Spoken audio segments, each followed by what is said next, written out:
Ал кеттік. Жылқы сойылды. Мына мауыздарын көп түсірмейміз біздер. Себебі жалыбы дейтін бар. Жалыбыға лақтырып жібереді да, кейбірде блокировать етті. Издевательство над животным. Бісміллә, мына 4 адамға бөліп жатырмыз. 4 аяқ шығару керек мына жылқыдан. Мынау жылқы. Мынау қазақи бұзу. Ең бірінші қар жылқы кетеді мынау бірінші алла. Жақсы жігіт жанынан деп айтты дейді атамыз. Бір қыз өтпей қалып жатқанда айтқан дейді. Бір қар жылқы жанынан салсаңдар ішіге тез шығады. Кетті. Мына екі бала осып кетеді. Бұл қойға қарағанда шамалы ерекшелеу бұзылады. Жылқының еті ірі қараның малы. Ғалымжан аға қалай бұзылатынын айтып қойшы, қойға қарағанда басқаша бұзылады. Қойдың жілігінің еті бірге кетеді, жылқымен бірге. Бұнда бөлек алынады да еті. Сразу осып кетеді былай.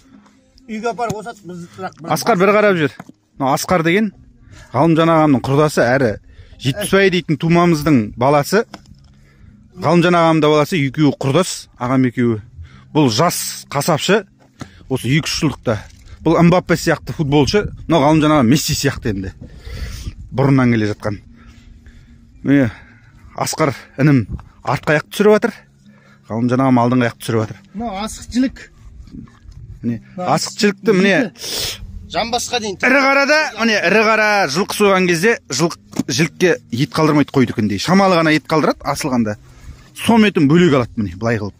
Бездерін ұмытпаңдар жігіттер. Ал мына Топатай дейтін жерге енді. Жұртта Тоқатай деп атады. Ол басқа жағында айтылады шығар, бізде Топатай деп айтылады мына жылқы. Мына төртке бөліп жатыр. Жілік шағу дегенде осы Топатайды салады. Төртке бөліп жатыр, сондықтан каждый жіліктің етін осылай екіге бөліп тастаймыз. Міне. Қазақта бір не бар? Асық жіліктің етін екіге бөлді. Топатай жілік екінен айырылма, келін осыдан айырылсаң, келін осыдан айырыласың досынан дейді. Топатай, Тоқатай деп кешегіде бір талай адам жазды. Тоқатай деп басқа біреулер шығарған шығар. Топатай оның аты негізі. Мынау жауырын дейтін. Мынау жауырын алдыңғы қолдағыдағы тоже.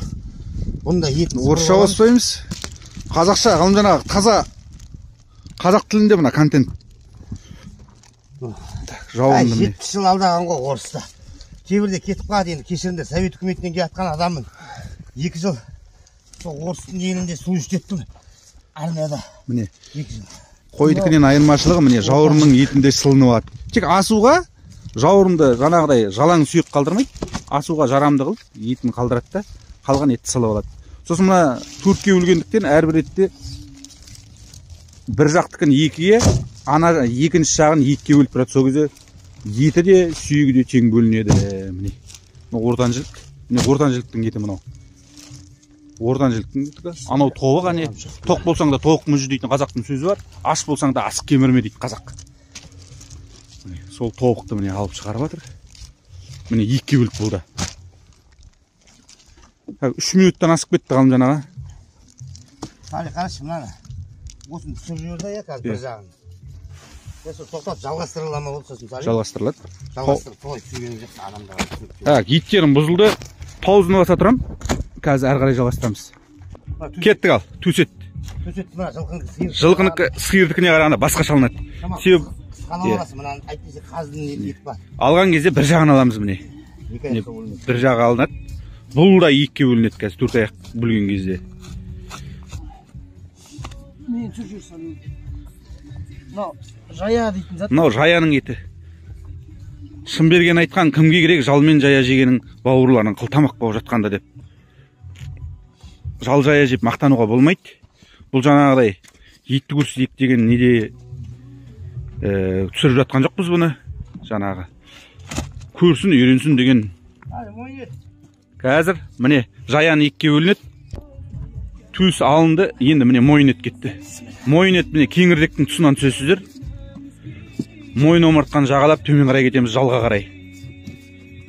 Пышағың өткір болу керек. Қасапшында қолы шебер болу керек. Көріп тұрсыздар ғой міне. Желкеге дейін барамыз міне. Ана желкесі шықты. Әппақ болып көрініп тұр міне. Жалға темеге кетуіміз керек. Жылқының жалы бөлек алынады сиырға қарағанда. Сондықтан осы жерді ескеру керек. Міне мойын ет алынды. Бұл да екіге бөлінеді қазір. 4 жілік шығарған кезде, 4 аяқ шығарған кезде осылай болады. Осы жүреміз тұзы сіңу үшін міне. Көптен өзі безіп болады. Жылқыда мына алдыңғы 6 қабыртқа бөлек алынады сиырдікіне қарағанда. Себебі қарсысы бар жылқының. Міне 6-шы қабыртқаны санайсыз. Арасын қабыртқаны жігімен қосып аласыздар. Мына төске жалғанатын шеміршекті жағалатып, қалың пышақ келмейді, бұл жерге жұқалау икемді пышақ керек бұл жерде жұмыс істеу үшін. Міне кетті. 6-шы қабыртқаның біріншісі кетті. Мына жылқыда алдың 6 қабыртқаны алып тастайды. Неге десеңіз, мына 6 қабыртқа қазыға келмейді. Бұл жылқыда 18 қабыртқа болады негізі. Мына 6 қабыртқаны алдынан алып тастағанда, одан кейін 12 қабыртқа қазыға қалады.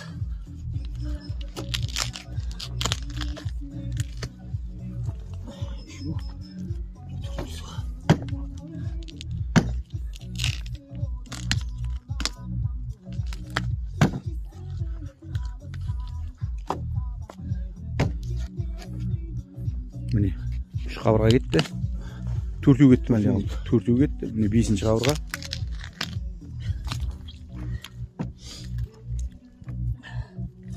Сонда жаны бүйтіп ашылып қалды, не қараңыздар. Бұғана дейді соңғы қабыртқаны. Бұл мойын омыртқа мен ұзын омыртқаның жалғанатын жеріндегі осы омыртқаны бұғана дейді кішкентай. Бұны шаппайды көбінесе қазақ. Жілік шаққанда салып жібереді. Жілік шаққанда салып жібереді. Ауыз омыртқа төстің ұшы топатай жілік. Сосын етін салады адамға, келетін адамға қарай. Сол жілік шаққанда салынатын зат. Қиындау алынатын омыртқа. Осылай қабыртқаның ұшын сындырып алмайды, өстіп айналдырып шегелікпен алу керек. Жоқ, сынбайды, біреуде сынған жоқ қой. Әдемі шықты. Міне. Сонда омыртқаңда оңай кетеді. Болды.